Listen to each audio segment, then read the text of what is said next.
The government has accepted the new definition of anti-Semitism, the IHRA definition. The National Union of Students accepts it. The Labour Party accepts it.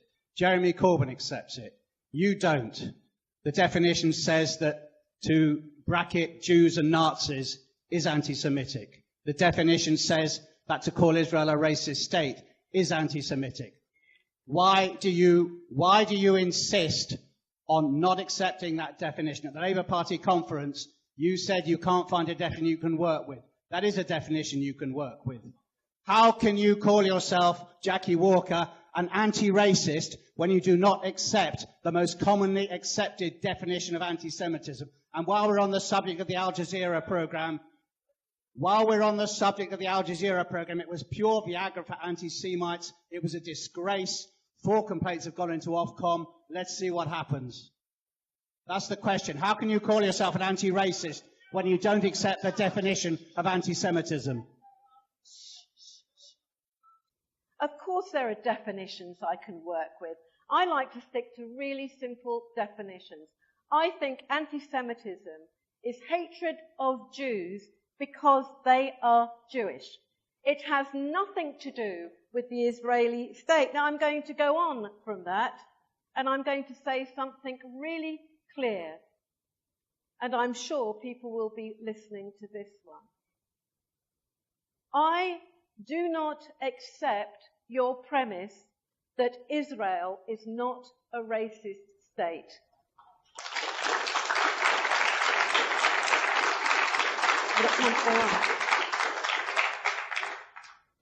As a non-Jew, you cannot buy land anywhere you like. You cannot use any roads. If I'm in a hospital and I'm a Jew, I can choose whether I share that area with non-Jews or not.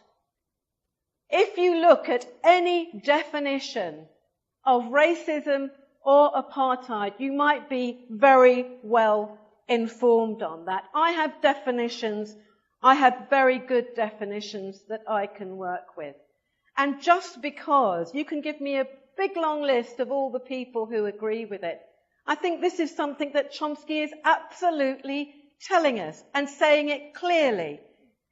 It doesn't matter how much harassment, how much vilification, how much abuse you send to me. I will never accept that Israel is a necessary part of my identity as a Jew. And you see the way, I want you to note, do you hear that? Now this is a typical way of responding. He says, I am not a Jew. Because of course, these people believed, just like the Nazis, that they had the ability to define who is a Jew or not. I want to remind people that our hard fought for